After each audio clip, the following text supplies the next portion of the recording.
Ce soir, ce n'est pas un simple match. Ce match, c'est une finale. Une seule place. La RDC est à 90 minutes d'une qualification historique pour le Mondial 2026. Alors dites-moi, les Léopards sont-ils vraiment prêts? Un seul gagnant, direction Coupe du Monde 2026. Toute une nation retient son souffle derrière les Léopards. Découvrez les mots du sélectionneur juste avant la bataille. Ce que ça signifie pour nous, c'est l'espoir de tout, comme vous l'avez dit, du pays, de toute cette génération de Congolais qui n'ont pas eu la chance de voir leur équipe dans une Coupe du Monde. Ça représente aussi le travail qu'on a initié depuis 3 ans maintenant, puisqu'on a commencé nos qualifications en 2023. C'est des longues qualifications. Et voilà, on est face à la dernière marche qui est souvent la plus difficile. En tout cas, tout le monde est conscient que le match de demain, on le jouera d'abord pour l'ensemble du pays et tous ceux qui nous ont soutenus. Même si la Jamaïque est à ce stade en même temps que nous, c'est qu'elle mérite d'être ici. C'est une bonne équipe qui a fait des bonnes phases de qualification, qui a malheureusement fait ce match nul chez eux contre Curaçao, mais c'est une équipe qui a un très bon potentiel, avec des joueurs qui jouent dans des bons clubs. Donc on connaît bien forcément, mais nous on a l'habitude de se concentrer sur nos forces. Et puis la deuxième question, comme je l'ai dit, la première question, c'est le groupe a bien travaillé depuis pas mal de temps, le staff, le gouvernement nous suit également et on souhaite continuer à avancer pour montrer que le football congolais est à la hauteur d'autres nations, et que c'est une grande nation du football et qu'il y a de très très bons joueurs au Congo. Merci. Sur la première question sur l'état d'esprit, c'est un match, ça se joue demain, ça se joue pas avant. Nous, il va falloir être bon demain. Comme je l'ai dit, on va avoir une bonne équipe devant nous. Et à nous de savoir répéter ce qu'on fait depuis quelques années et surtout de faire le match qu'il faut demain. Donc pour nous, on a travaillé de manière, on va dire entre guillemets classique, c'est-à-dire qu'on a fait un match amical, on a pu donner du temps de jeu à certains joueurs. Tout le monde est opérationnel pour demain. Après, il faut faire un bon match. Et, c'est demain qu'il faudra faire un bon match. L'état d'esprit est bon, on connaît la qualité de nos joueurs. Maintenant, ça sera un match qui se jouera à pas grand-chose et il faudra être concentré du début jusqu'à la fin. Donc on a mis un plan de jeu en place, c'est sûr. D'abord en s'appuyant sur nos qualités à nous, sur nos forces à nous. Après, on verra ce que ça donne dans l'entame du match. Comme je l'ai dit, il faudra que techniquement nos joueurs soient bons, mais de toute manière on a de bons joueurs. Mais dans des matchs comme ça à enjeu, c'est ce que je leur expliquais, c'est-à-dire que c'est pas une finale de CAN où vous pouvez perdre un match et être deuxième. Là, c'est soit vous passez, soit vous vous arrêtez. On a l'habitude de ce genre de match, puisqu'on a joué le Cameroun, on a joué le Nigeria dans ces configurations-là. Donc mentalement, les garçons sont forts et ils savent ce qu'ils ont à faire demain. Oui, c'était important pour nous qu'on arrive assez tôt parce que c'est vrai que c'est un peu en altitude et qu'il fait chaud. On a l'habitude de jouer sur des chaleurs comme ça en Afrique. Le match est à 15h, ça fait 2 séances d'entraînement qu'on fait où la température est un peu moins haute. Mais on s'est bien acclimaté en tout cas depuis 8 jours et c'était essentiel pour nous de venir le plus rapidement possible et on estime qu'on a bien travaillé cette semaine et que on a pu connaître également le match de jeudi avec une bonne ambiance au stade. Et j'espère que demain, ça sera aussi un beau spectacle de football parce que le match sera très regardé et c'est important de donner une bonne image de notre sport. Moi, c'est ce que vous avez ressenti, mais au final, on communique, je pense, tous les jours sur les réseaux de la fédération. Après, on a besoin de concentration. On respecte les règlements. Il y avait 2 séances ouvertes et une séance à huis clos. On a ouvert 2 fois. Ça n'a pas été plus en vase clos que ça. Après, c'est sûr que on a besoin de se concentrer également, on a besoin de partager des moments aussi, et donc c'est important, mais c'est pas plus protégé que sur les autres rassemblements. Merci pour la question. Donc au niveau de mon cœur, je pense que ça va, je vous le dirai demain.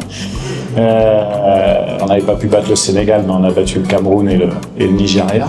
Donc voilà, un match de football, il y a toujours 3 résultats possibles. Sauf que demain, il n'y en aura que 2, soit un vainqueur, soit une défaite. En tout cas, on a travaillé, les joueurs sont concernés. Après, la vérité, ça sera la vérité du match de demain. Et puis, on a la chance, pour la deuxième question, d'avoir 26 joueurs. 23 joueurs seront alignés sur la feuille de match. Et vous savez très bien l'homogénéité qu'on peut avoir dans le groupe. Donc ça, on fera des choix demain en fonction du début et de la stratégie qu'on veut mettre au cours de la rencontre. Vous avez dit que vous connaissiez le 11. Très bien, mais on verra demain quel 11 sera aligné, avec quel système de jeu on utilisera. En tout cas, le principal, quels que soient les joueurs, quel que soit le système, c'est de faire un bon match, de jouer avec fierté pour défendre haut les couleurs du Congo. Non, je pense que si tout le monde est là, c'est que tout le monde peut débuter la rencontre en fonction des choix qu'on va faire. Si on estimait que les joueurs ne pouvaient pas nous apporter quelque chose pour son match, on ne l'aurait pas sélectionné. Voilà. Après, il y a ce que vous connaissez des temps de jeu des joueurs. Il y a nous ce qu'on connaît, ce qu'on suit aussi avec les clubs. C'est pas parce qu'il y a des joueurs qui ne jouent pas, qui ne compensent pas le lendemain, qui ne jouent pas avec d'autres équipes et ainsi de suite. Bon, mais en tout cas, ce qui est sûr, c'est que demain, les joueurs qui seront alignés seront prêts à défendre les couleurs du Congo. Et plus, comme je leur dis et je le répète, on a vraiment la plus grosse force qu'on peut avoir dans cette équipe, c'est notre homogénéité et le fait que ceux qui rentrent sur le terrain soient impactants. On l'a vu quand même beaucoup de fois dans nos résultats. Voilà, c'est la chance que j'ai d'entraîner cette équipe, c'est qu'on a de vrais professionnels qui sont à la disposition de l'équipe, du peuple, et quel que soit le temps de jeu, ils vont donner le maximum de leurs possibilités pour défendre hautement les couleurs du Congo. Non, ces joueurs-là, ils ont effectivement, vous savez que dans toute réussite, avant il y a une part d'échec, hein, c'est comme ça qu'on se construit. Ils ont beaucoup appris de ces matchs. Je me rappelle quand j'avais commencé il y a 3 ans et demi, bientôt 4 ans maintenant, ce projet, c'est parce que j'avais discuté avec eux et qu'eux voulaient absolument laver cet affront et connaître une Coupe du Monde dans leur carrière.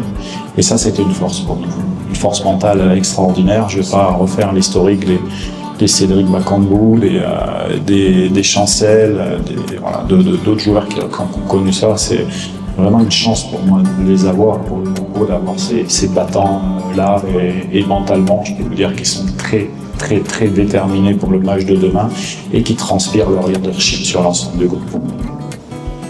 On va aller étape par étape. Le principal, c'est de se qualifier. On va avoir une bonne équipe de la Jamaïque devant nous qui auront les mêmes objectifs que nous. On se concentre sur nous. On sait que la route a été très difficile pour être ici, que le parcours a été compliqué, qu'on a enlevé des batailles très très dures pour en arriver là. Donc chasseuse en son temps et à nous de faire un bon match, parce qu'à ce niveau-là, il faut faire un bon match pour gagner. Oui, quand on fait ce métier-là, que ce soit entraîneur ou joueur, on est habitué à ce genre de pression. On a su bien la gérer sur les derniers matchs pour en arriver là. Nous, ce qu'on souhaite, c'est avant tout amener cette qualification pour le peuple congolais. Donc c'est une énergie qu'on sent, c'est une énergie qui nous pousse à nous dépasser. Et pour moi, c'est une énergie positive. C'est ça, c'est bien sûr, mais là, le jeu est fait d'erreurs de toute manière. Hein. Le jeu est fait d'erreurs. Sur la dernière CAN, on a joué 4 matchs. On a pris 2 buts, moins la dernière minute et un contre le Sénégal. Donc je dirais que globalement, il y a eu des erreurs, c'est vrai. Donc on a analysé tout ça, on a essayé de rectifier. Après, l'équipe généralement qui gagne au foot, c'est l'équipe qui, c'est pas celle qui fait pas d'erreur, c'est celle qui arrive à corriger son erreur le plus rapidement possible. C'est ça qui est important. Donc il faut être conscient d'accepter tout ça, d'aller vers l'avant, que ça soit positif. Vous connaissez la qualité individuelle de nos joueurs. Si on arrive à avoir un bon collectif demain, à faire une bonne entame, ça va nous faciliter les choses. Mais voilà, un match de foot et reste fait d'erreurs, il faut en faire le moins possible, c'est sûr, mais surtout bien réagir quand on en fait. Et l'état d'esprit est important, le mental aussi, la gestion des temps de jeu également, parce qu'on n'aura pas simplement des temps forts, il y aura aussi des temps faibles à gérer, parce qu'on est une très bonne équipe de la Jamaïque avec beaucoup de vitesse sur les côtés. Donc voilà, mais on a quand même fait pas mal de matchs ces dernières années de très haut niveau pour aussi connaître de quoi on est capable.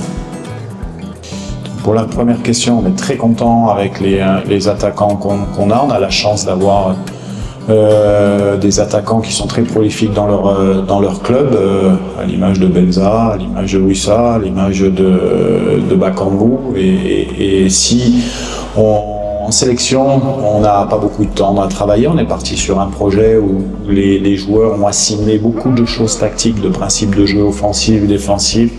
Et on est satisfait et on sait qu'on va pouvoir compter sur eux pour demain. La deuxième question, c'est au niveau de la Jamaïque. Même si on se concentre beaucoup plus sur nous, il est évident qu'à ce niveau-là, en tant que professionnel, on a une structure qui travaille bien sûr autour de moi. On connaît bien cette équipe. Après, l'équipe qui a évolué contre la Nouvelle-Calédonie, c'est le coach qui a décidé. Je ne sais pas s'il a fait tourner ou s'il y aura du changement. En tout cas, on connaît l'ensemble de l'effectif. Et nous, ce qui nous importe, c'est de faire un bon match. On sait que quand on fait des bons matchs, on est difficile à jouer. Après, le scouting de l'adversaire fait partie à très haut niveau des éléments pour préparer un match, même si, comme je le dis, on se concentre beaucoup plus sur notre équipe. Voilà ce qu'il faut retenir de ce choc décisif. Un match qui dépasse largement le cadre du football. Toute une nation retient son souffle derrière les Léopards. Les Léopards de la RDC affrontent la Jamaïque. Une occasion unique d'écrire enfin une nouvelle page d'histoire. Depuis 1974, ce moment était attendu. Aujourd'hui, tout peut basculer. Alors selon vous, la RDC est-elle prête ? Ou la Jamaïque va-t-elle créer la surprise ? Et restez connectés pour toute l'actualité de la Coupe du Monde 2026.